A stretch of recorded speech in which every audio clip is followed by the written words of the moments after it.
Depois que perdi tudo, bati na porta do meu filho. Ele abriu, olhou para mim com aquela expressão que eu nunca tinha visto antes, e disse palavras que doeram mais do que a falência, mais do que perder minha empresa, mais do que ver minha casa sendo levada pelo banco. Palavras que me fizeram entender que existe um tipo de pobreza que não tem nada a ver com dinheiro. Mas antes de continuarmos, confira se você já está inscrito no canal e escreva nos comentários de onde você está assistindo este vídeo. Meu nome é Rogério Duarte, 59 anos, cabelos grisalhos, mãos calejadas de 3 décadas e meia trabalhando com construção civil. Sempre fui daqueles homens que acordam antes do sol nascer, tomam café preto sem açúcar e acreditam que trabalho duro resolve qualquer problema. Minha vida inteira foi construída em cima dessa certeza. Até que ela desmoronou junto com tudo que eu tinha. Era uma terça-feira de março, quando me vi sentado dentro do meu Palio branco de 2008, estacionado no canto mais escuro do estacionamento de um supermercado Extra. O cheiro de pão francês vindo da padaria do mercado misturava com o mofo do banco traseiro, onde eu tinha jogado algumas roupas numa sacola plástica. Minha vida inteira cabia agora em 2 malas velhas e uma caixa de papelão com documentos que eu não tinha coragem de jogar fora. 3 meses atrás, eu tinha uma construtora. Nada gigante, mas era minha. Duarte Construções, especializada em reformas residenciais e pequenas obras comerciais. 12 funcionários fixos, uma sala comercial no centro de São Bernardo do Campo e uma carteira de clientes que me dava orgulho. Eu conhecia cada pedreiro pelo nome, sabia o nome dos filhos deles, mandava a cesta básica no Natal. A queda foi tão rápida que ainda me pego tentando entender como aconteceu. Teve um contrato grande, uma reforma completa de um prédio comercial na Avenida Industrial. 3 andares, fachada nova, parte elétrica, hidráulica, tudo. O dono era um empresário de tecidos que me foi indicado por um cliente antigo.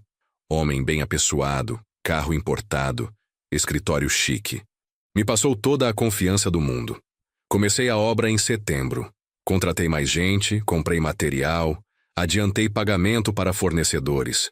O cronograma era apertado. Ele queria tudo pronto para dezembro, antes das festas de fim de ano. Investi tudo o que tinha e mais um pouco. Peguei um empréstimo no banco usando minha casa como garantia. Parecia seguro. O contrato estava assinado. Os pagamentos parciais viriam conforme o andamento da obra. Só que os pagamentos nunca vieram. Primeiro atraso, depois outro. Sempre com desculpas boas, problemas no banco, dinheiro preso em aplicação, cheque que ainda não tinha compensado. Eu acreditei porque queria acreditar, porque já tinha investido demais para parar, porque tinha 12 famílias dependendo daqueles salários todo mês. Em novembro, quando a obra estava com 80% concluída, o sujeito simplesmente desapareceu. Telefone desligado, escritório fechado, endereço falso. Descobri depois que ele tinha feito isso com outros 3 prestadores de serviço. Um golpe bem arquitetado. Ele sabia exatamente o que estava fazendo. Fiquei devendo para fornecedor, para funcionário, para o banco. Tentei negociar, parcelar, adiar. Mas dívida é como água. Começa pingando e de repente você está afogado. Em janeiro, tive que fechar a empresa. Em fevereiro, o banco executou a hipoteca da minha casa.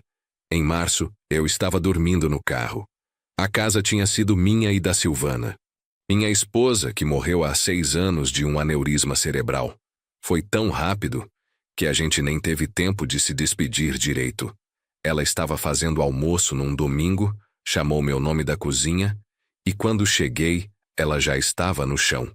48 anos, saudável, nunca tinha reclamado de dor de cabeça forte. A vida é assim, às vezes. Não pede licença para virar do avesso. Depois que a Silvana morreu, aquela casa ficou grande demais, mas eu não conseguia vender. Cada cômodo tinha uma lembrança. A marca no batente da porta da cozinha onde a gente media a altura do Leonardo todo ano. A rachadura na parede da sala que eu nunca consertei porque ela dizia que dava charme. O azulejo quebrado do banheiro que ela tinha escolhido numa loja de materiais de construção em Diadema, quando a gente ainda estava mobiliando a casa nos anos 90.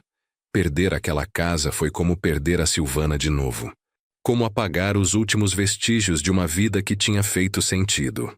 O Leonardo, meu filho, tinha 32 anos, formado em administração, trabalhava numa empresa de logística como gerente de operações. Casado com a Fernanda há 4 anos, morava num condomínio fechado em Santo André, daqueles com portaria 24 horas, salão de festas, quadra de tênis, apartamento de 3 quartos, 2 vagas na garagem, churrasqueira na sacada. Eu tinha ajudado com a entrada do apartamento. Não foi pouco dinheiro, mas eu tinha na época e quis ajudar. Afinal, era meu único filho. A Silvana teria ficado orgulhosa de ver o menino tão bem encaminhado. Liguei para ele numa segunda-feira, depois de passar o fim de semana inteiro no carro, tentando juntar coragem. A voz dele ao telefone era distraída, tinha barulho de escritório ao fundo. Oi, pai, tudo bem? Estou meio corrido aqui, pode ser rápido? Engoli seco. Leonardo, eu preciso conversar com você, pessoalmente. Hoje, se possível. Houve uma pausa. O barulho de fundo diminuiu, como se ele tivesse ido para um lugar mais reservado. Aconteceu alguma coisa? É sobre a empresa e sobre a casa. Minha voz saiu mais fraca do que eu queria. Eu perdi tudo, filho. Mais silêncio. Depois, num tom que eu não consegui decifrar, ele disse: Nossa, pai, que situação. Olha, hoje eu não consigo, tenho reunião o dia inteiro. Amanhã de noite você pode vir aqui em casa? A gente conversa com calma. Pode ser. E porteiro vai estar avisado. Chega lá umas 19 horas, fechou? Fechou, obrigado, filho. Sem problema, pai. A gente se vê amanhã. Ele desligou antes que eu pudesse dizer mais alguma coisa. Fiquei olhando para o celular, tentando decidir se aquele tom na voz dele tinha sido preocupação ou incômodo. Passei o dia seguinte tentando me apresentar de forma decente. Tomei banho no banheiro de um posto de gasolina. Fiz a barba usando o espelho retrovisor do carro. Vesti a calça social menos amassada que eu tinha. Quando me olhei no espelho, vi um homem que parecia mais velho do que 59 anos. Os olhos fundos, a pele acinzentada de quem não dorme direito há semanas. Cheguei no condomínio do Leonardo às 19 horas em ponto. O porteiro, um rapaz jovem de uniforme impecável, conferiu meu nome numa lista e liberou a entrada com um sorriso profissional que não chegava aos olhos. O elevador tinha espelho nas paredes. Evitei olhar para meu reflexo. Apertei o botão do 8º andar e senti o estômago apertar junto com a subida. Leonardo abriu a porta ainda de camisa social e gravata, como se tivesse acabado de chegar do trabalho. Me cumprimentou com um abraço rápido, meio mecânico, e me conduziu para dentro. Fernanda está terminando de arrumar a cozinha. Senta aí na sala, pai. Quer beber alguma coisa? Água? Refrigerante? Água está bom. Sentei no sofá de couro bege que eu lembrava de ter ajudado a escolher. O apartamento estava impecável. Almofadas alinhadas, revistas organizadas na mesinha de centro, um quadro abstrato caro na parede. Tudo muito bonito, muito arrumado. Tão diferente da minha casa, que sempre teve aquele ar de lugar vivido, com coisas fora do lugar e objetos que acumulavam história. Fernanda apareceu da cozinha. Ela era bonita. Isso ninguém podia negar. Cabelo liso até os ombros, sempre bem arrumada, roupas de marca. Trabalhava como coordenadora de marketing numa empresa de cosméticos. Vinha de família com dinheiro. O pai dela tinha uma rede de farmácias na região. Oi, Rogério. Ela me cumprimentou com 2 beijinhos no rosto, mas manteve distância. Seu perfume era caro, enjoativo. Leonardo me contou sobre sua situação. Que coisa terrível. Pois é. Não sabia o que mais dizer. Leonardo voltou com um copo de água e sentou na poltrona ao lado do sofá. Fernanda se acomodou no braço da poltrona, ao lado dele, numa postura que deixava claro que eles eram um time. E eu era o visitante. Então, pai, me conta o que aconteceu exatamente. Contei tudo. O golpe, a dívida, Os funcionários que tive que demitir olhando nos olhos de cada um e pedindo desculpas. O banco executando a hipoteca. Os últimos dias dormindo no carro. Falei devagar, escolhendo as palavras, tentando não parecer patético. Mas quanto mais eu falava, mais eu me sentia diminuindo naquele sofá caro. Leonardo ouvia com o rosto sério, fazendo que sim com a cabeça de vez em quando. Fernanda olhava para as próprias unhas pintadas de vermelho. Quando terminei, ficou um silêncio pesado na sala. O ar-condicionado zumbia baixinho. É uma situação complicada mesmo, pai. Leonardo passou a mão pelo cabelo, um gesto que ele fazia desde pequeno quando estava nervoso. E o que você está pensando em fazer? Respirei fundo. Tinha ensaiado esse momento na cabeça umas 100 vezes. Eu estava pensando se eu poderia ficar aqui com vocês. Só por uns dias, até eu me organizar. Arrumar um trabalho, juntar um dinheiro inicial, conseguir alugar um quartinho. Não seria muito tempo, eu prometo. Vi o olhar que Leonardo e Fernanda trocaram. Foi rápido, mas eu vi. E naquele olhar tinha tudo o que eu precisava saber. Pai, a questão é que... Leonardo começou, mas Fernanda o interrompeu. Rogério, você precisa entender que a gente vive num espaço pequeno. É só 3 quartos, e um deles a gente usa como escritório. O Leonardo trabalha de home office 2 vezes por semana. Precisa de silêncio, de concentração. Ela falava naquele tom educado demais, controlado. E eu também trago trabalho para casa. A gente tem uma rotina muito corrida. Eu não vou atrapalhar. Posso dormir no sofá, saio cedo, volto tarde. Vocês nem vão perceber que eu estou aqui. Não é só isso, pai. Leonardo se inclinou para a frente, apoiando os cotovelos nos joelhos. A Fernanda tem razão. A gente está num momento delicado. Estamos tentando engravidar, sabe? É um processo estressante, tem consultas médicas, tratamento hormonal.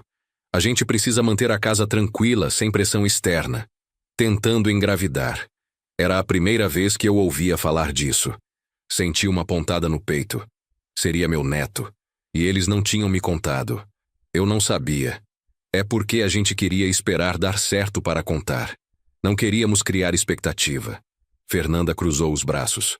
Por isso que eu digo, Rogério, não é nada pessoal. É só que esse não é o momento ideal. Entendo. Minha voz saiu rouca. E o que vocês acham que eu deveria fazer? Outro silêncio. Leonardo olhou para Fernanda como se pedisse permissão para falar. Tem aqueles programas do governo, não tem? Auxílio aluguel, essas coisas. E a Prefeitura de São Bernardo tem abrigo para pessoas em situação de rua temporária. Não é ideal, mas é uma solução até você se reerguer. Abrigo. Meu filho estava sugerindo que eu fosse para um abrigo. Leonardo, eu não estou pedindo dinheiro. Só um lugar para dormir por alguns dias. Mas é que não são só alguns dias, né, pai?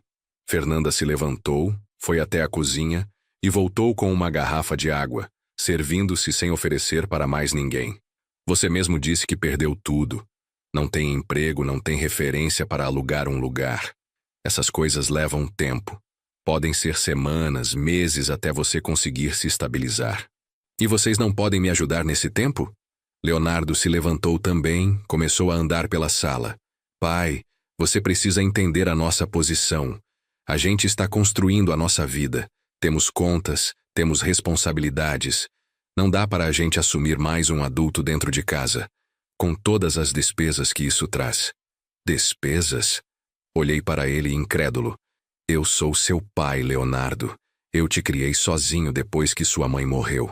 Paguei sua faculdade, dei a entrada do seu apartamento. E você está preocupado com despesas? Vi a mandíbula dele travar. Fernanda voltou a se sentar, agora com uma expressão fechada. Não joga isso na minha cara, pai. Você fez o que todo pai deveria fazer. Não foi favor. Eu não estou dizendo que foi favor. Estou dizendo que é isso que família faz. Ajuda quando precisa. E eu estou ajudando. Leonardo elevou um pouco a voz. Estou te dando conselhos, te orientando sobre os recursos disponíveis. Mas eu não posso simplesmente desestabilizar a minha casa porque você tomou decisões ruins de negócio. As palavras caíram como um soco. decisões ruins de negócio. Como se eu tivesse escolhido ser enganado. Como se eu tivesse pedido para perder tudo. Foi um golpe, Leonardo. Eu fui vítima de um crime. Foi. Mas você também poderia ter sido mais cauteloso. Não fazer empréstimo usando a casa como garantia. Não colocar todos os ovos na mesma cesta. Ele falava agora com aquele tom de gerente de quem acha que sabe tudo. Você mesmo sempre me ensinou que empresário tem que pensar com a cabeça, não com o coração. Senti vontade de rir, de chorar, de gritar. Meu próprio filho usando minhas palavras contra mim. Olha, Rogério. Fernanda se levantou e ficou ao lado de Leonardo, colocando a mão no ombro dele. A gente entende que você está passando por um momento difícil, mas você é um homem adulto com experiência de vida. Você vai dar a volta por cima. Só precisa de um empurrãozinho na direção certa. E esse empurrãozinho não inclui um lugar para dormir? Não inclui abalar a paz da nossa casa, não. Leonardo disse, e havia uma firmeza na voz dele que eu não conhecia. A gente pode te ajudar de outras formas. Posso fazer uma vaquinha com os parentes, juntar um dinheiro para você alugar um quarto. Posso pedir indicação de emprego na minha rede de contatos. Mas morar aqui, dividir o nosso espaço, não dá. Levantei do sofá. Minhas pernas estavam bambas, mas eu me mantive de pé. Então é isso? Pai, não fica assim. Leonardo veio na minha direção, mas não me tocou. A gente quer te ajudar. De verdade. Só não da forma que você está pedindo. Olhei para o meu filho. Para o homem que eu tinha criado, que eu tinha ensinado a andar de bicicleta, que eu tinha levado no colo quando ele quebrou o braço caindo da árvore do quintal. O menino que chorou no meu ombro no dia do enterro da mãe. O adolescente que me abraçou quando passei no vestibular dele antes mesmo de ele saber do resultado, dizendo que eu era o melhor pai do mundo. Esse homem na minha frente não era mais aquele menino. Ou talvez nunca tivesse sido. Talvez eu que tivesse criado uma imagem na minha cabeça, e só agora estava vendo a realidade. Está bem. Minha voz saiu estranhamente calma. Obrigado pelo tempo de vocês. Pai, não vai embora assim. Vamos conversar mais. Não tem mais nada para conversar, filho. Vocês deixaram bem claro. Eu entendo a posição de vocês. Caminhei até a porta. Fernanda ficou na sala, mas Leonardo me acompanhou. Eu vou ligar para você amanhã.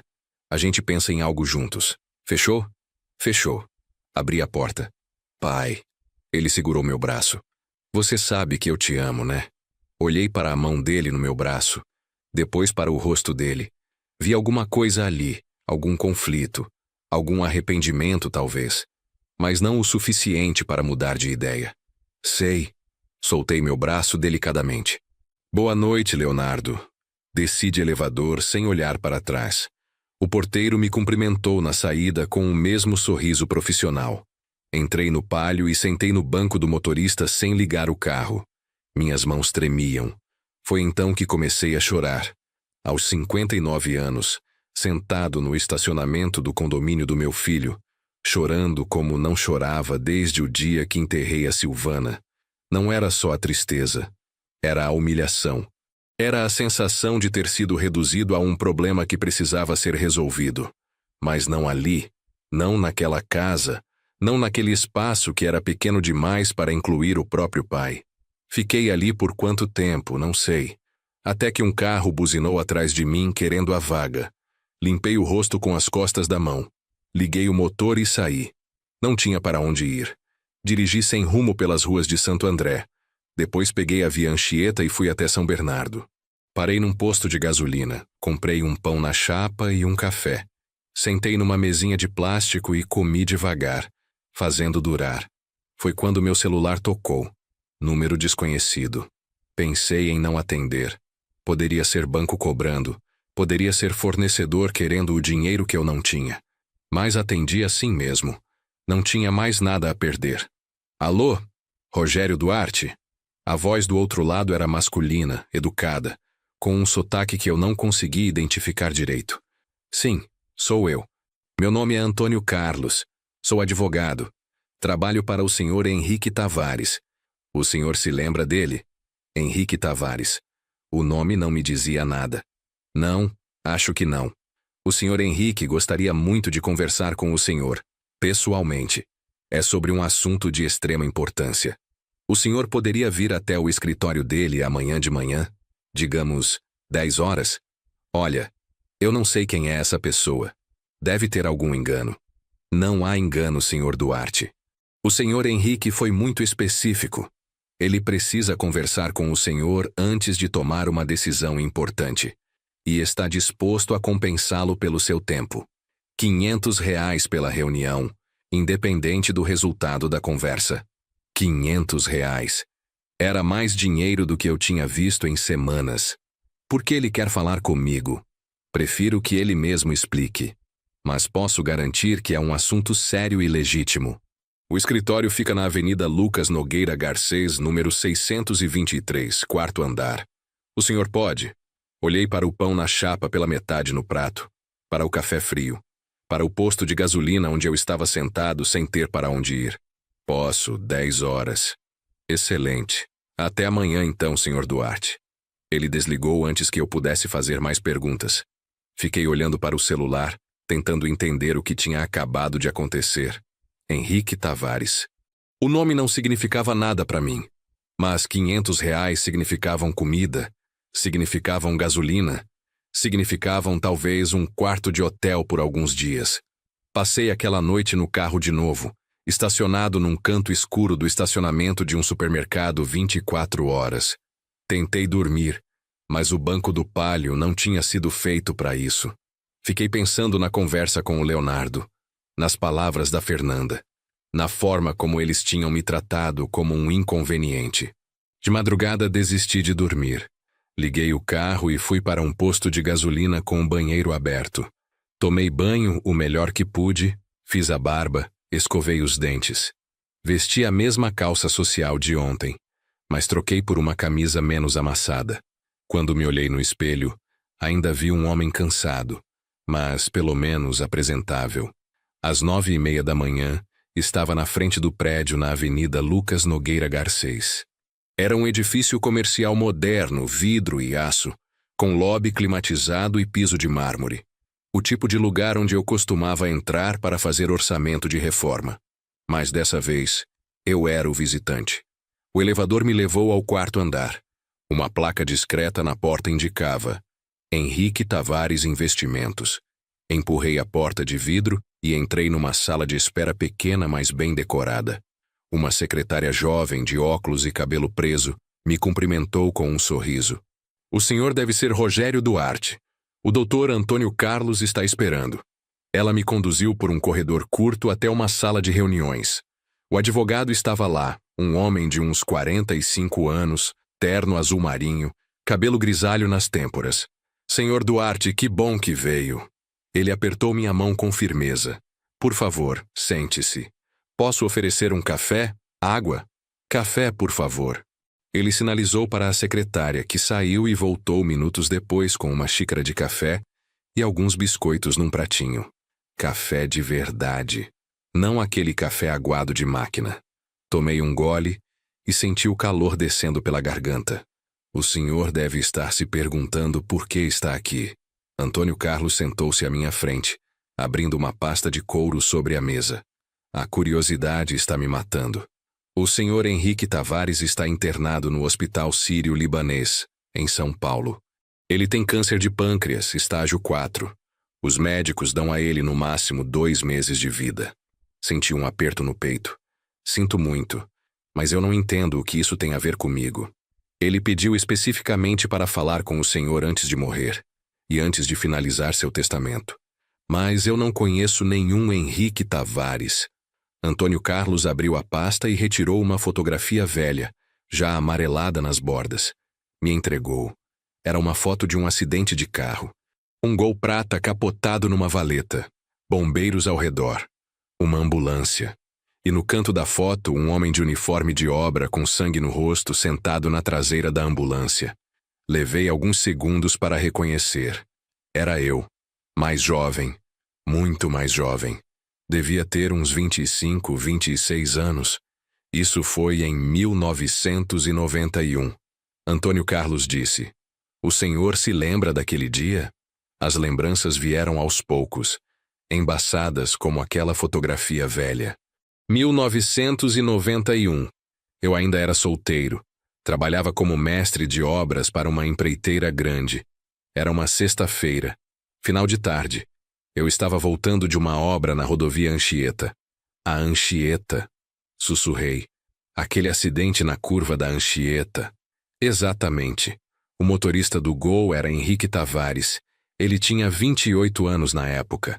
Vinha de São Paulo para Santos, chovendo muito. Perdeu o controle do carro na descida. O carro capotou e caiu numa valeta. Lembrei. O carro tinha capotado 2 vezes antes de parar. Eu vinha logo atrás, tinha visto tudo acontecer. Parei no acostamento e desci correndo. Outros carros também pararam, mas ficaram só olhando. Eu fui o único que desceu até a valeta. Ele estava preso no cinto de segurança de cabeça para baixo. As palavras saíam da minha boca conforme as imagens voltavam. Estava consciente, mas desorientado. Tinha vidro quebrado por todo lado. Eu consegui abrir a porta traseira porque a da frente estava toda amassada. O senhor cortou o cinto dele com um canivete. Puxou ele para fora do carro. Carregou ele no colo pela valeta, subindo de volta para a pista. Ficou com ele até a ambulância chegar. Depois foi embora, sem dar nome, sem pedir nada. Balancei a cabeça. Eu tinha consulta no dentista em São Bernardo, estava atrasado, e não fiz nada demais. Qualquer um teria feito o mesmo. Mas não fizeram. Antônio Carlos fechou a pasta. Segundo o relatório da polícia, pelo menos 5 carros passaram pelo local antes do senhor chegar. Ninguém parou para ajudar. O senhor parou e salvou a vida dele. Faz 34 anos. Por que ele quer falar comigo agora? Porque ele nunca conseguiu te encontrar. Tentou na época, contratou investigador particular, publicou anúncios em jornal, até ofereceu recompensa. Mas nada. O senhor tinha simplesmente desaparecido. Eu não desapareci. Só segui minha vida. E foi exatamente por isso que ele nunca desistiu de procurar. Porque o senhor não queria nada em troca. Não queria reconhecimento, não queria dinheiro. O senhor agiu por pura bondade, e isso marcou ele profundamente. Tomei mais um gole do café tentando processar tudo aquilo. Como ele me encontrou agora? Por acaso, ironicamente, um dos sócios dele estava procurando construtoras para uma reforma, e seu nome apareceu numa lista. Quando o senhor Henrique viu o nome Rogério Duarte, Duarte Construções, São Bernardo do Campo, alguma coisa clicou. Ele pediu para eu investigar. Confirmamos que era o senhor através de fotos antigas. Mas a empresa fechou. Eu perdi tudo. Eu sei. Nós sabemos de tudo. Antônio Carlos me olhou com algo que parecia compaixão. O senhor Henrique não é um homem de fazer as coisas pela metade. Quando ele soube da sua situação atual, ficou ainda mais determinado a conversar com o senhor. Conversar sobre o quê? Sobre gratidão, sobre dívidas que nunca prescrevem, sobre fazer a coisa certa. Ele se levantou. O senhor Henrique está te esperando no hospital. Posso levá-lo até lá agora se o senhor aceitar.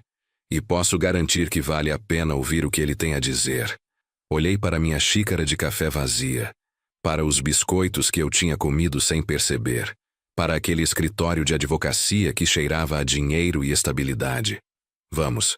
Se fomos no carro dele, um Civic preto, silencioso e confortável. Ele dirigia com calma, sem pressa, e não tentou fazer conversa. O Hospital Sírio-Libanês ficava na zona sul de São Paulo. Levamos quase 1 hora para chegar por causa do trânsito.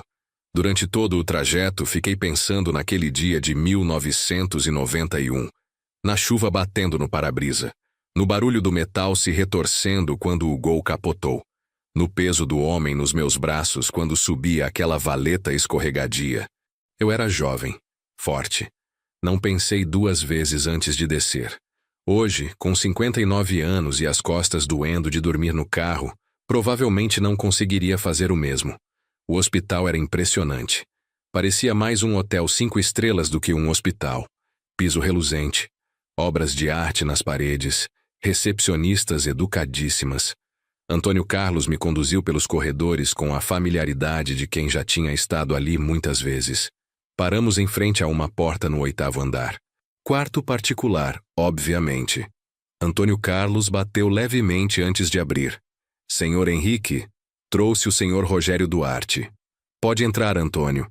E obrigado. Pode nos deixar a sós por alguns minutos. A voz era rouca, cansada, mas tinha autoridade.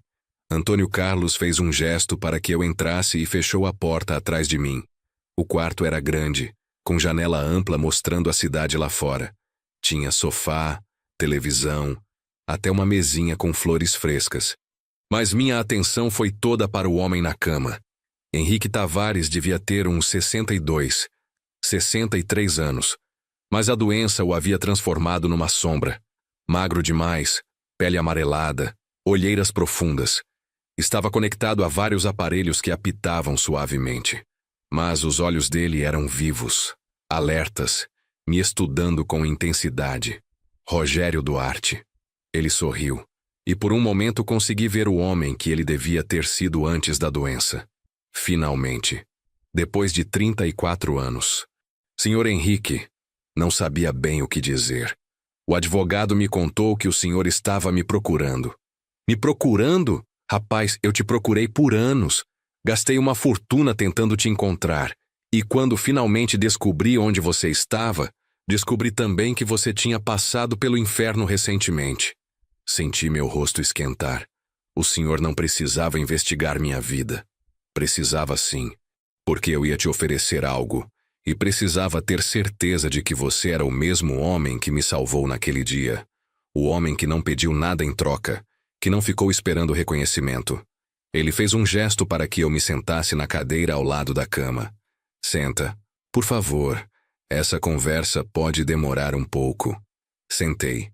A cadeira era confortável, estofada, provavelmente cara. Você se lembra daquele dia? Henrique perguntou. Lembro agora. Tinha esquecido, para ser sincero. Foi há muito tempo. Para você, talvez. Para mim, foi o dia que dividiu minha vida em antes e depois. Ele ajeitou o corpo na cama, fazendo uma careta de dor. Eu estava fugindo naquele dia, Rogério. Fugindo de São Paulo, fugindo de problemas. Problemas? Eu tinha uma empresa pequena de importação e exportação. Nada grande, mas ia bem. Só que eu tinha me metido com gente errada. Devia dinheiro para a agiota, estava envolvido em esquema de contrabando. A Polícia Federal estava investigando. Eu estava apavorado, desesperado. Peguei todo o dinheiro que tinha, pouco mais de 50 mil reais na época, e estava fugindo para Santos. Ia pegar um navio para a Argentina. Ouvi em silêncio, surpreso com a honestidade dele. Quando perdi o controle do carro e capotei, pensei que fosse morrer. E sabe o que passou pela minha cabeça? Que eu merecia, que estava sendo punido por tudo de errado que tinha feito. E então você apareceu. Henrique me olhou com aqueles olhos fundos mais intensos. Um completo estranho, sujo de barro e cimento, me puxando para fora daquele carro, me carregando no colo como se eu fosse uma criança, sem me julgar, sem fazer perguntas. Só me ajudou. Qualquer pessoa faria o mesmo. Não fariam. E eu passei 34 anos provando isso para mim mesmo. Ele pegou um copo de água na mesinha de cabeceira, tomou um gole com dificuldade. Quando saí do hospital, tinha 2 costelas quebradas e uma concussão, mas estava vivo. E algo tinha mudado em mim. Decidi que não ia fugir. Enfrentei meus problemas de frente. Negociei com os agiotas, devolvi o dinheiro do contrabando, colaborei com a Polícia Federal, passei 6 meses em regime semiaberto, mas saí limpo. Me alegro que tenha dado certo. Deu mais que certo. Quando saí da cadeia, estava quebrado de novo, mas dessa vez, quebrado honesto. Comecei do zero. Montei uma empresa de consultoria em comércio exterior, fazendo tudo certinho, pagando imposto, sem atalho. Foi devagar, mas cresceu. Hoje tenho escritórios em 5 estados, faturamento anual de 80 milhões, 230 funcionários. Assoviei baixinho. Impressionante. Impressionante seria se eu tivesse conseguido isso sozinho, mas não consegui. Tudo que construí, cada centavo que ganhei, cada sucesso que tive, foi porque você me deu uma segunda chance naquele dia na Anchieta. Senhor Henrique, Com todo respeito, quem deu a segunda chance foi o senhor mesmo. Eu só ajudei num acidente. Você me deu a vida. E eu passei 34 anos querendo te agradecer. Ele abriu uma gaveta na mesinha de cabeceira e tirou um envelope pardo, grosso. Antônio Carlos preparou tudo. Eu queria fazer isso pessoalmente, olhando nos seus olhos. Estendeu o envelope para mim. Peguei, sentindo o peso. O que é isso? Meu testamento. Ou parte dele. Abra. Abri o envelope com mãos trêmulas. Dentro tinha vários documentos. Peguei o primeiro, li as primeiras linhas e tive que ler de novo porque não podia estar entendendo direito. Era uma escritura de propriedade. De uma casa. No meu nome. Senhor Henrique, eu não posso aceitar isso. Pode e vai. É uma casa em São Caetano do Sul. 3 quartos, garagem, quintal. Toda quitada. Escritura já está no seu nome. É sua. Olhei para os outros documentos. Uma conta bancária com R$200 mil depositados. Um carro, um Corolla 2022, também no meu nome. E por último, uma proposta de sociedade numa construtora que estava sendo aberta. Isso é loucura. Minha voz saiu trêmula. Isso tem que valer mais de R$1 milhão. R$1.200.000 para ser exato. Mas ainda é pouco perto do que você me deu. Henrique se inclinou para frente pegando minha mão com força surpreendente para alguém tão doente. Rogério, eu não tenho filhos. Não tenho família próxima. Tenho sobrinhos que mal conhecem meu nome. Uma ex-esposa que me odeia. E sócios que estão esperando eu morrer para brigar pela herança. Mas o senhor construiu um império. Tem funcionários, tem responsabilidades. E estão todos bem cuidados no testamento. A empresa vai ser dividida entre os sócios principais, que já tocam tudo mesmo. Os funcionários vão receber bônus generosos. Instituições de caridade vão receber doações grandes. E você vai receber isso aqui. Ele apontou para os documentos. Porque foi você quem me ensinou que existe bondade no mundo. Que existe gente que faz a coisa certa sem esperar recompensa. Senti as lágrimas queimando nos meus olhos. Senhor Henrique, eu não sei o que dizer. Não precisa dizer nada. Só precisa aceitar. E viver uma vida boa. Construir de novo. Ser feliz. Ele soltou minha mão e encostou na cama. Cansado pelo esforço. Tem uma condição só. Qual? Que você não conte para ninguém de onde veio esse dinheiro até eu morrer. Não quero que meus sobrinhos ou minha ex-mulher apareçam tentando contestar o testamento. Antônio Carlos já preparou tudo legalmente, mas prefiro evitar dor de cabeça. Quando eu partir, aí você pode contar o que quiser. Quanto tempo os médicos deram? 6 semanas, talvez 2 meses. O câncer está espalhado, não tem mais o que fazer. Ele disse isso com uma tranquilidade que me impressionou. Mas está tudo bem. Eu tive uma vida boa nos últimos 34 anos. Construí algo do qual me orgulho. E agora vou morrer sabendo que paguei minha dívida com a única pessoa que merecia. Fiquei olhando para aqueles documentos, para aquele homem moribundo, tentando processar tudo. Há 2 dias eu tinha dormido no meu carro. Ontem meu filho tinha me mandado para um abrigo. Hoje eu tinha uma casa, um carro, dinheiro no banco.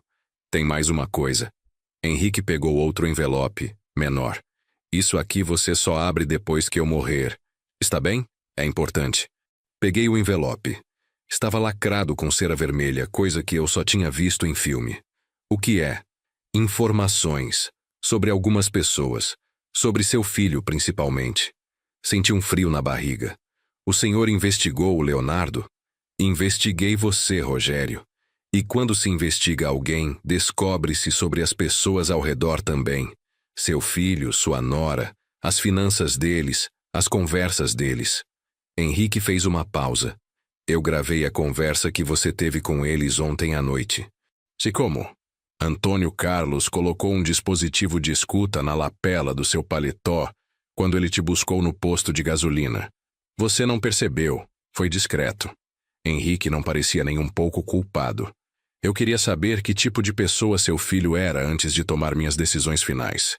Senti raiva e gratidão ao mesmo tempo. O senhor não tinha direito. Não tinha. Mas fiz assim mesmo. E o que eu ouvi confirmou o que eu já suspeitava. Ele apontou para o envelope lacrado. Está tudo aí. As conversas, as dívidas que eles escondem de você, os planos que eles têm. Você vai ler quando eu morrer. E aí vai decidir o que fazer com essa informação. Por que está me contando isso? Porque quero que você esteja preparado. Quando o testamento for lido e as pessoas descobrirem que você herdou tudo isso, seu filho vai aparecer. Sua nora vai aparecer. Vão chorar. Vão pedir desculpas. Vão dizer que cometeram um erro. E você vai ter que decidir se acredita neles ou não. Guardei o envelope pequeno junto com os outros documentos no envelope maior. Meu coração batia rápido. O senhor acha que eles só vão me procurar por causa do dinheiro? Eu não acho, eu sei. Porque eu passei a vida inteira cercado de gente assim. Gente que só te quer perto quando você tem algo a oferecer. Henrique fechou os olhos por um momento, respirando fundo. Desculpa, estou cansado. A medicação para a dor me deixa muito sonolento. Levantei. Eu vou deixar o senhor descansar. Mas antes, eu preciso dizer uma coisa. Fala. Obrigado. Do fundo do meu coração. Obrigado por me encontrar. Obrigado por se lembrar. Obrigado por isso tudo. Minha voz falhou. O senhor não sabe o quanto isso significa. Sei sim. Porque eu já estive onde você está. Sem nada, sem ninguém, achando que o mundo tinha acabado. Ele abriu os olhos de novo, e havia lágrimas ali. Vai viver, Rogério. Vai construir de novo. Vai ser feliz. E quando encontrar alguém que precise de ajuda, ajuda. Porque é assim que o ciclo continua. Sai do quarto com as pernas bambas. Antônio Carlos estava esperando no corredor. Deu tudo certo? Deu, eu acho. Ainda estou tentando processar. Venha. Vamos resolver a burocracia. Ele me levou para uma sala menor onde passei as próximas 2 horas assinando documentos. Escritura da casa, transferência do carro, procurações, termos de sigilo. Cada assinatura parecia irreal. Quando terminamos, Antônio Carlos me entregou um molho de chaves. A casa fica na Rua das Palmeiras, número 457, São Caetano do Sul. Já está mobiliada, com conta de água, luz e internet ativas. O Corolla está na garagem. Documentos estão no porta-luvas. Tudo isso já estava pronto? Antes mesmo da gente conversar? Senhor Henrique não deixa nada ao acaso. Ele sabia que você aceitaria. Porque você é um homem bom. E homens bons reconhecem gestos de gratidão quando os veem. Antônio Carlos me acompanhou até o elevador. Uma última coisa. O senhor Henrique pediu que eu te dissesse. Não liga para seu filho ainda. Espera um pouco. Deixa as coisas se assentarem. Você vai entender por que quando abrir aquele envelope. Saí do hospital atordoado. Peguei um táxi até o endereço que Antônio Carlos tinha me dado. A casa ficava numa rua tranquila, arborizada, com calçadas bem cuidadas. Era um sobrado simples, mas bonito. Portão de ferro, jardim na frente, pintura nova. Abri o portão com a chave. Subi os 3 degraus da entrada. Coloquei a chave na fechadura da porta principal e girei. A porta abriu. Entrei na minha casa. Minha casa. Pela primeira vez em meses, entrei num lugar que era meu, onde ninguém poderia me expulsar, onde eu não precisava pedir licença ou agradecer pela hospedagem. A sala era simples, mas acolhedora. Sofá de 3 lugares, televisão, estante com alguns livros, cozinha americana com fogão, geladeira, micro-ondas, tudo limpo, tudo novo, tudo funcionando. Subi as escadas. 3 quartos, como o Henrique tinha dito. O maior já estava montado como suíte, com cama de casal, guarda-roupa, criado mudo. Os outros 2 estavam vazios, esperando. Sentei na cama e afundei o rosto nas mãos. Chorei de novo, mas dessa vez não era de tristeza. Era de alívio, de gratidão, de uma emoção tão forte que não tinha nome. Fiquei naquela casa por 3 dias sem falar com ninguém. Precisava processar tudo o que tinha acontecido. Arrumei os quartos vazios, coloquei minhas poucas roupas no guarda-roupa, conheci os vizinhos que me cumprimentaram com simpatia curiosa. O Corolla estava mesmo na garagem. Prata, 0 quilômetro, cheirando a carro novo. Levei o Palio velho para um ferro velho e vendi por R$ 3.000. Nem me despedi dele. Aquele carro guardava memórias ruins demais. No quarto dia, meu celular tocou. Era Leonardo. Olhei para o nome dele na tela por um longo tempo antes de atender. Alô. Pai, finalmente. Estou tentando te ligar há 3 dias. Você está bem? Onde está? Estou bem, estou em São Caetano. São Caetano? O que você está fazendo lá? Arrumou lugar para ficar? Arrumei. Uma casa. Silêncio do outro lado. Depois. Uma casa? Como assim? Você alugou? Não, é minha, comprada. Pai, do que você está falando? Você estava quebrado há 1 semana. Como você comprou uma casa? É uma longa história, Leonardo. Então me conta. Pô, você me deixa preocupado, desaparece por dias. Agora aparece dizendo que comprou uma casa. Que história é essa? Pensei em Henrique. No envelope lacrado que ainda não tinha aberto. Na recomendação de Antônio Carlos para não falar com Leonardo imediatamente. Vou te contar, mas não agora. Preciso resolver algumas coisas primeiro. Que coisas, pai? Olha, a Fernanda e eu estávamos conversando. A gente exagerou na reação. A gente quer te ajudar, de verdade. Podemos sim dar um jeito de você ficar aqui em casa uns tempos, até se organizar melhor. Até se organizar melhor. Como se eu fosse uma criança que precisava de supervisão. Não precisa mais, filho. Estou organizado. Mas como? De onde saiu dinheiro para uma casa? Já disse que é uma longa história. Quando eu puder contar, eu conto. Respirei fundo. Preciso desligar agora. Tenho compromissos. Pai, espera. Não desliga assim. A gente precisa conversar direito. Vamos conversar. Mas não agora. Tchau, Leonardo.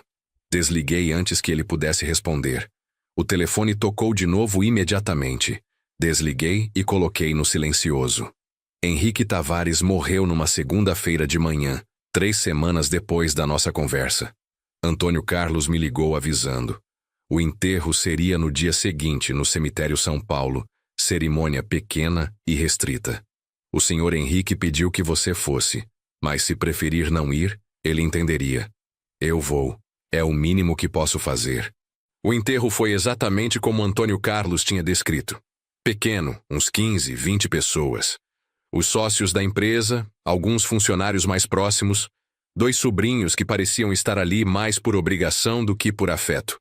A ex-mulher não apareceu. Fiquei no fundo, observando. Quando acabou a cerimônia e as pessoas começaram a se dispersar, um dos sobrinhos veio falar comigo. Você conhecia meu tio? Conheci há muito tempo. Ele me ajudou num momento difícil. Deve ter sido uma das raras pessoas que ele ajudou então. Meu tio era muito fechado, sabe? Nunca foi muito de família. Ele falava com um tom de ressentimento mal disfarçado. Mas pelo menos ele foi generoso no testamento. Deixou uma grana boa para a gente. Não comentei nada. O sujeito ficou esperando eu perguntar quanto, ficou claro que ele queria se gabar. Quando percebeu que eu não ia morder a isca, deu de ombros e foi embora. Antônio Carlos se aproximou. A leitura do testamento vai ser amanhã, 4 da tarde, no escritório. O senhor confirma presença? Eu preciso mesmo estar lá? Já recebi tudo que ele queria me dar. Ele pediu expressamente que você estivesse. Disse que era importante. E tem aquele envelope que ele te deu. Chegou a hora de abrir. Cheguei em casa e peguei o envelope lacrado que estava guardado na gaveta da escrivaninha do quarto. Quebrei o lacre de cera e abri. Dentro tinha várias folhas. A primeira era uma carta escrita à mão, com a letra trêmula de Henrique. Rogério, se você está lendo isso, eu já parti. Espero que esteja bem instalado na casa, aproveitando o carro, começando a reconstruir sua vida. Mas antes de seguir em frente completamente, você precisa saber algumas verdades sobre as pessoas ao seu redor, principalmente sobre seu filho.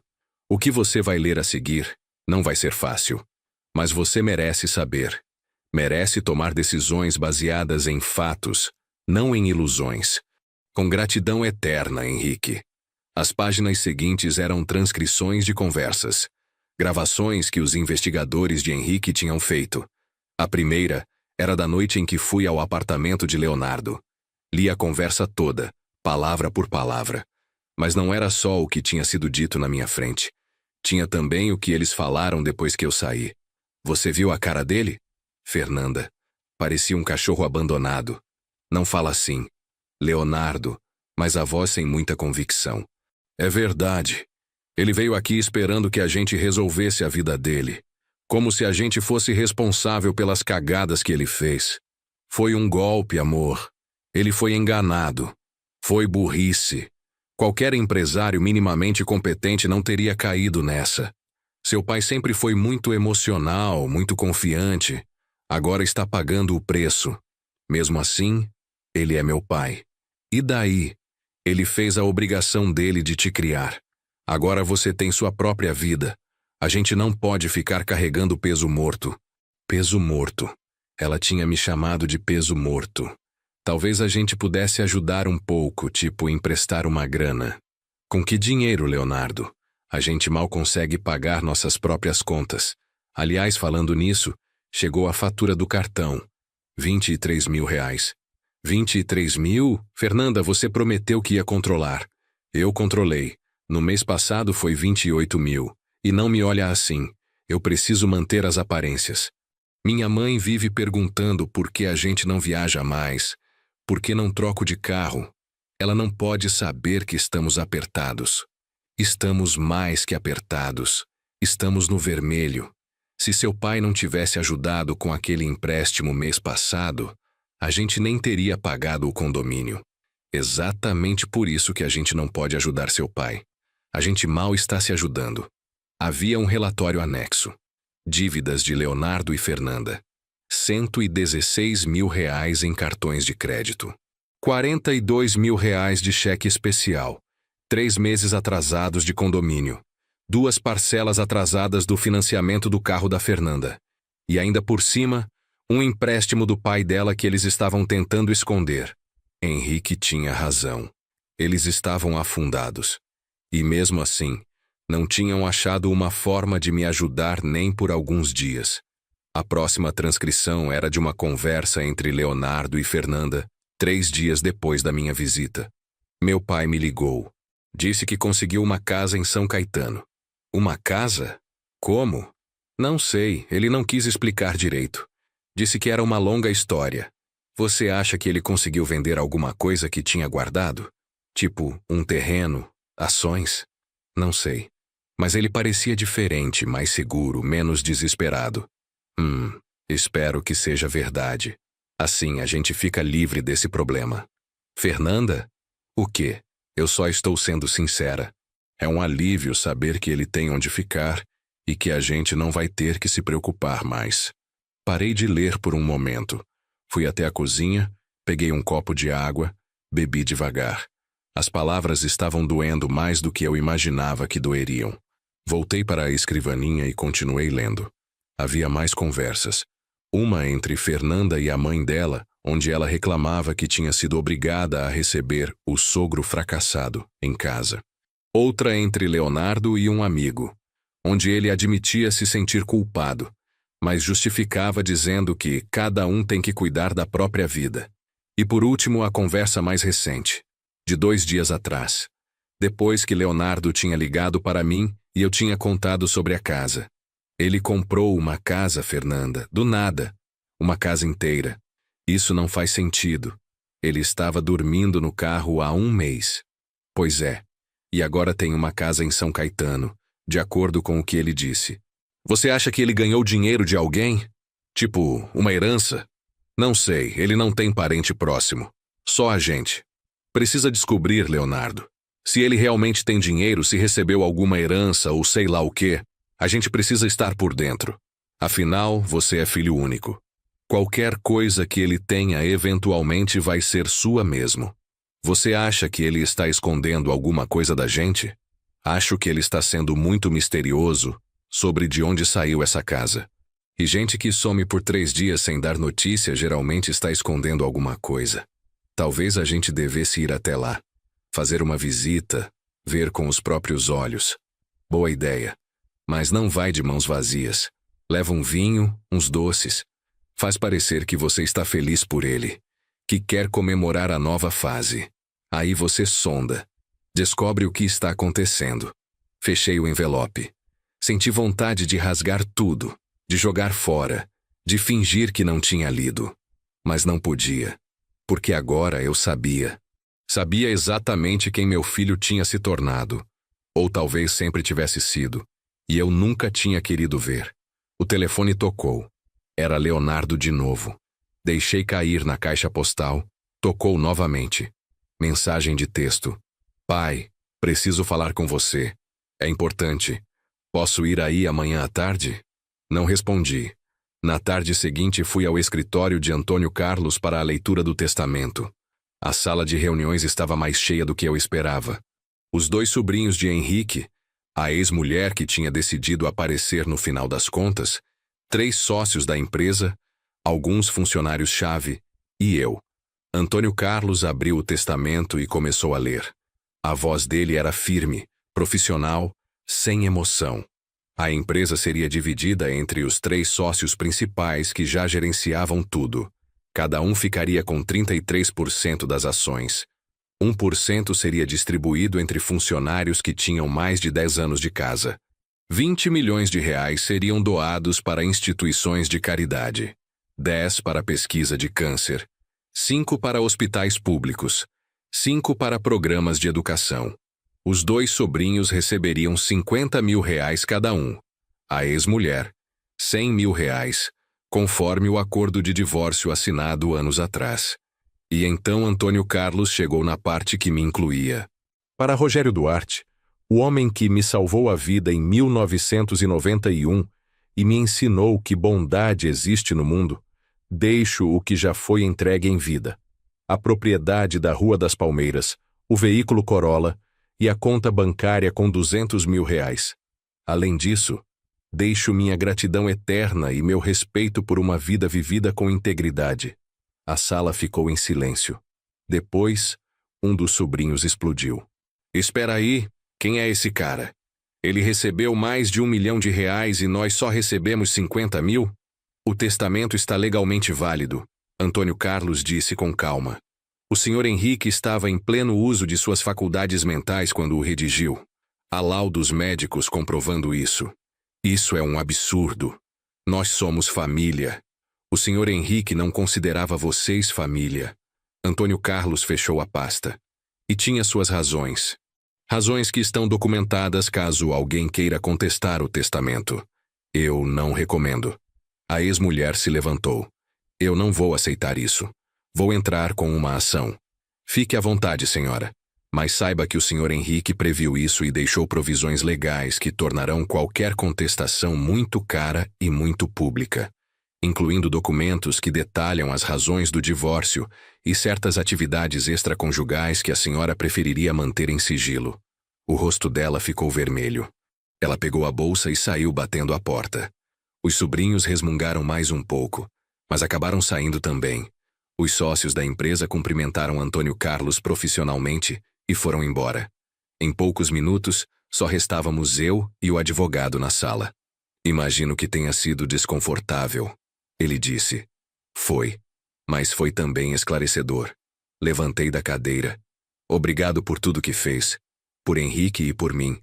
Foi um prazer. O senhor Henrique era um homem bom. Difícil, teimoso, mas bom. E ele tinha razão sobre você. Antônio Carlos me entregou um último envelope. Isso aqui é seu.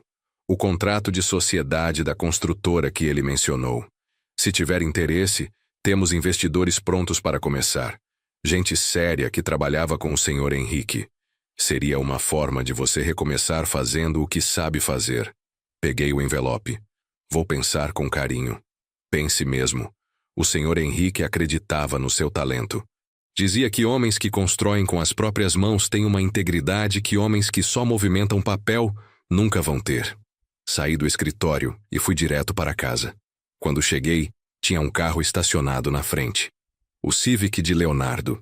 Ele estava sentado no degrau da entrada, mexendo no celular. Quando me viu, levantou rapidamente. Pai, finalmente. Estou aqui há 1 hora. Leonardo, não sabia que você vinha. Mandei mensagem. Você não respondeu. Ele olhou para a casa, para o portão, para o carro na garagem. Nossa, é mesmo verdade. Você comprou uma casa. Eu disse que tinha. Mas é uma casa grande, pai. Bonita. Deve ter custado uns 500 mil, fácil. Por aí. E o Corolla? É seu também? É. Leonardo passou a mão pelo cabelo, aquele gesto nervoso dele. Pai, você vai me explicar o que está acontecendo ou não? De onde saiu dinheiro para tudo isso? Abri o portão. Entra. Vamos conversar dentro. Ele me seguiu pela casa. Vi os olhos dele avaliando tudo. A sala, a cozinha, os móveis. Fazendo contas mentalmente. Quer café? Água? Quero explicação, pai. Isso tudo está muito estranho. Sentei no sofá. Ele ficou de pé, andando de um lado para o outro. Você lembra que eu te contei sobre um acidente que ajudei há muitos anos? Um cara que capotou na Anchieta? Lembro vagamente. Você mencionou uma vez ou outra. Pois então, o homem que eu salvei naquele dia me procurou. Estava morrendo de câncer. E quis me agradecer.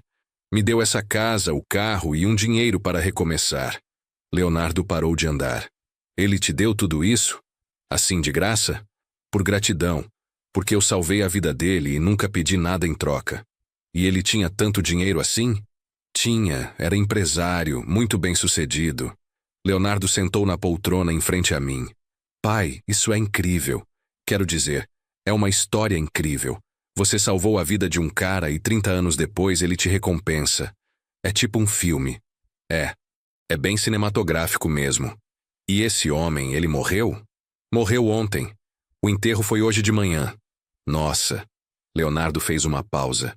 Sinto muito. Mesmo não conhecendo ele, deve ser difícil para você. Ele era um homem bom, generoso. Ficamos em silêncio por um momento. Eu podia ver os pensamentos passando pelo rosto de Leonardo. As perguntas que ele queria fazer, mas não sabia como. Então, ele finalmente disse: agora você está bem de vida, com casa própria, carro, dinheiro no banco. Estou recomeçando, sim. Que bom, pai, de coração, eu estava muito preocupado com você. A Fernanda também. Olhei para ele, para meu filho que tinha crescido, se tornado um homem que eu não reconhecia mais completamente. É mesmo? Claro, você é meu pai. Eu sempre me preocupo com você. Mesmo quando eu estava dormindo no carro, ele desviou o olhar. Pai, sobre aquele dia. Eu sei que a gente não te recebeu da melhor forma, mas você precisa entender nossa posição.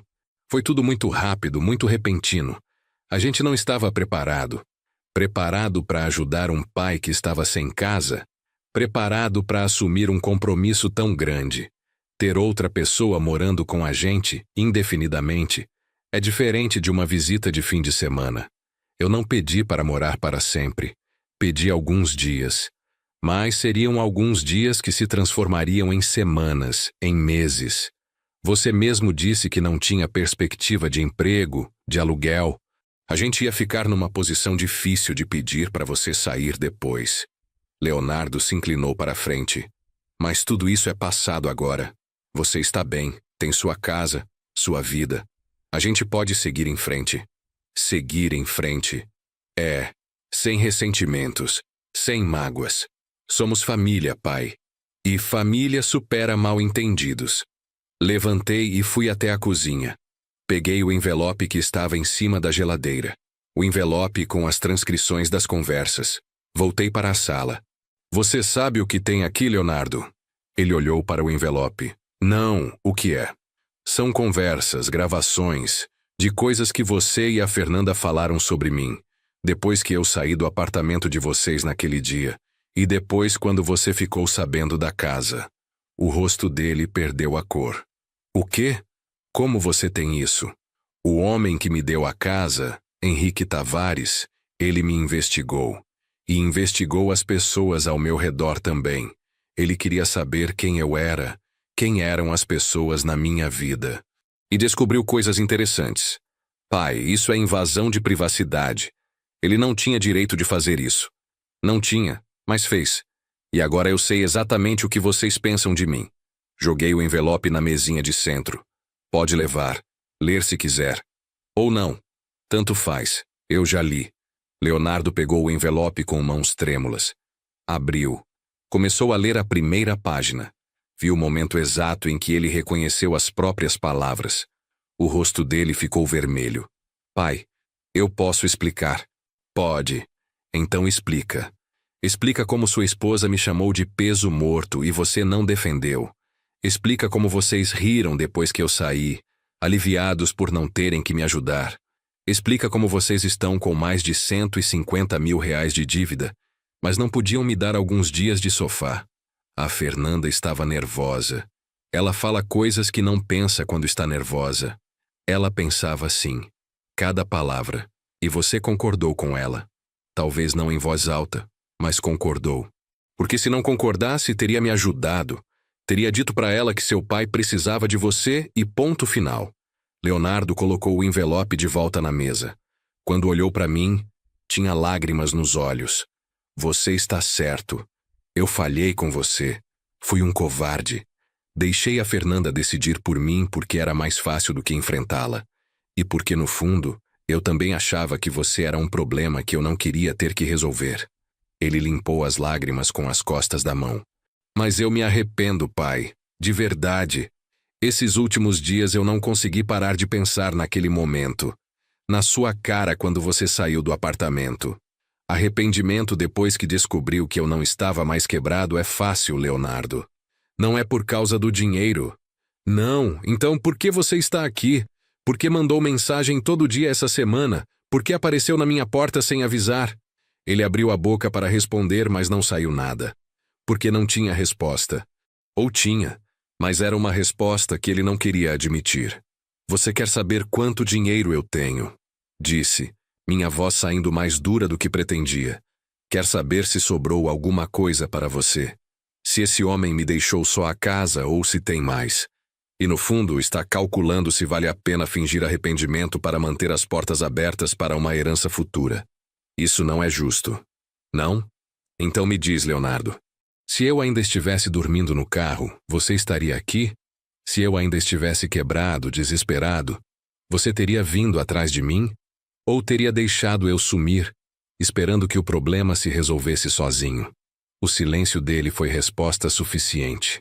Eu pensei nisso. Ele finalmente disse. Pensei em como eu teria reagido se você ainda estivesse na pior. E eu queria acreditar que eu teria feito diferente. Que eu teria te procurado, pedido desculpas, oferecido ajuda. Mas honestamente, eu não sei. E isso me mata por dentro. Pelo menos era honestidade. Tardia, mas honestidade. Você sabe que sua mãe ficaria muito decepcionada com você. As palavras saíram antes que eu pudesse segurá-las. Leonardo se encolheu como se tivesse levado um tapa. Eu sei. Mãe sempre dizia que família vem primeiro. Que a gente cuida dos nossos não importa o quê. Ela dizia. E viveu isso. Quando minha empresa quase quebrou naquela crise de 2008, ela trabalhou em 2 empregos para ajudar a gente a segurar as pontas. Nem reclamou. Só fez o que precisava ser feito. Eu lembro. Ela chegava em casa morta de cansada e ainda fazia janta, ajudava com minha lição. Porque era isso que família fazia. Não calculava custo-benefício. Não media conveniência. Só ajudava. Levantei. Você esqueceu isso, Leonardo. Ou a Fernanda te fez esquecer. Não sei qual das duas é pior. Ele levantou também. O que eu posso fazer, pai? Para consertar isso? Para a gente voltar a ser pai e filho de verdade? Pensei na pergunta. No que eu realmente queria. Honestamente, não sei se dá para consertar. Confiança é tipo vidro, filho. Quando quebra, você até pode colar os pedaços de volta, mas as rachaduras sempre ficam visíveis. Então você está dizendo que a gente acabou? Que você não quer mais ter contato comigo? Estou dizendo que preciso de tempo. Tempo para processar tudo isso. Tempo para decidir que tipo de relacionamento eu quero ter com você. Se é que quero ter algum. Pai, por favor, não me afasta assim. Eu sei que errei, mas sou seu filho. Seu único filho. E você acha que isso te dá direito automático ao meu perdão? Ao meu dinheiro? À minha presença na sua vida? Balancei a cabeça. Não funciona assim, Leonardo. Ser filho não é passe livre para tratar mal e esperar que está tudo bem. Ele ficou parado no meio da sala parecendo perdido. como uma criança que não entende por que está sendo punida. Então, o que eu faço agora? Você vai para casa, cuida da sua vida, resolve suas dívidas, conserta sua relação com a Fernanda ou termina se não tiver mais jeito. Vive. E quando tiver crescido de verdade, quando tiver aprendido o que significa caráter, aí você me liga e a gente conversa de novo. E você vai atender? Depende. Depende da pessoa que você tiver se tornado. Acompanhei Leonardo até a porta. Ele parou no batente e se virou para mim uma última vez. Eu te amo, pai. Mesmo sendo uma decepção, mesmo tendo falhado. Eu te amo. Senti um aperto no peito. Porque eu acreditava. Eu acreditava que ele me amava. Do jeito torto e egoísta dele. Mas amor sem respeito, sem consideração, sem sacrifício, era um amor incompleto. Um amor que não sustentava nada. Eu também te amo, filho. Por isso que isso dói tanto. Ele saiu. Entrou no carro. Ficou sentado ali por alguns minutos antes de ligar o motor. Eu observei da janela. Quando ele finalmente saiu, senti um vazio enorme no peito. Mas também senti algo parecido com paz. Passei os meses seguintes reconstruindo minha vida. Aceitei a proposta de sociedade na construtora nova. Conheci os investidores, gente séria que tinha trabalhado com Henrique e respeitava o nome dele. Começamos pequeno, reformas residenciais, mas com estrutura profissional. Contrato bem feito, seguro adequado, nada de atalho. Voltei a fazer o que eu amava. Estar em obra, ver projetos saindo do papel, transformar espaços. E dessa vez, com o colchão financeiro que Henrique me deu, eu podia escolher os projetos, escolher os clientes, fazer as coisas do jeito certo. Fiz amigos novos, vizinhos, colegas de trabalho, gente que me conheceu na minha nova fase e não carregava julgamento do passado. Gente que gostava de mim pelo que eu era, não pelo que eu tinha ou podia oferecer. Leonardo ligou 3 vezes nos primeiros 2 meses. Deixei cair na caixa postal. Não estava pronto ainda. Talvez nunca estivesse. E tudo bem. Algumas pontes são queimadas por razões boas. Num sábado de manhã, 6 meses depois do enterro de Henrique, estava tomando café na varanda quando o telefone tocou. Número desconhecido. Atendi. Rogério Duarte? Sim. Aqui é João Pedro, da Casa de Apoio Renascer. O senhor deixou seu contato aqui há alguns meses, dizendo que gostaria de ajudar como voluntário? Tinha esquecido. Logo depois de me instalar na casa nova, tinha passado na frente de um centro de apoio para pessoas em situação de rua. Entrei, conversei com a coordenadora, deixei meu telefone. Deixei sim. A gente está precisando de alguém para dar oficina de pequenos reparos domésticos. Ensinar o pessoal a consertar torneira, trocar fechadura, esse tipo de coisa. Habilidades que ajudam a arrumar emprego depois. O senhor ainda teria interesse? Olhei para minha casa, para o café fumegante na xícara, para o sol nascendo sobre o quintal, para a vida que eu tinha reconstruído dos escombros. Tenho sim. Quando posso começar? Que tal segunda-feira? Perfeito. Desliguei o telefone e sorri. Henrique tinha razão. O ciclo continuava. Ele me ajudou quando eu precisei. Agora era minha vez de ajudar quem precisava. A vida não tinha voltado ao que era antes. Era diferente. Menor em alguns aspectos, maior em outros. Não tinha mais a empresa grande, os 12 funcionários, o escritório no centro. Mas tinha paz. Tinha propósito. Tinha a certeza de que estava construindo algo sólido. Dessa vez não só com cimento e tijolos, mas com integridade. E no final das contas descobri que a maior riqueza que Henrique me deu não foi a casa, nem o carro, nem o dinheiro. Foi a lição de que existem 2 tipos de pessoas no mundo. As que aparecem quando você tem algo a oferecer, e as que aparecem quando você não tem nada. As primeiras são a maioria, mas são as segundas que valem a pena. Leonardo ligou de novo num domingo à noite. Dessa vez atendi. Pai, Leonardo, eu não vou pedir desculpas de novo. Já pedi, e palavras não mudam o que eu fiz. Mas quero que você saiba que estou tentando ser uma pessoa melhor. Comecei terapia. Estou aprendendo a ter mais coragem. a não deixar que medo de confronto me transforme num covarde. Que bom pra você. E terminei com a Fernanda. Ou melhor, ela terminou comigo quando eu disse que ia cortar os gastos e que a gente precisava viver dentro das nossas posses. Ela disse que eu era medíocre, que ela merecia mais. E foi embora. Sinto muito. Eu não sinto. Sinto alívio, na verdade. Pela primeira vez em anos, sinto que posso respirar. Ficamos em silêncio. Não era um silêncio confortável, mas também não era hostil. Não estou te ligando para pedir nada, pai. Só queria que você soubesse que estou trabalhando em mim mesmo. E que quando você achar que estou pronto, se achar, eu gostaria de tomar um café com você. Sem expectativa, só pai e filho conversando. Pensei por um longo momento. Nas palavras de Henrique sobre segundas chances. Sobre como ele tinha se tornado uma pessoa melhor porque alguém lhe deu a oportunidade. Daqui a 6 meses, Leonardo.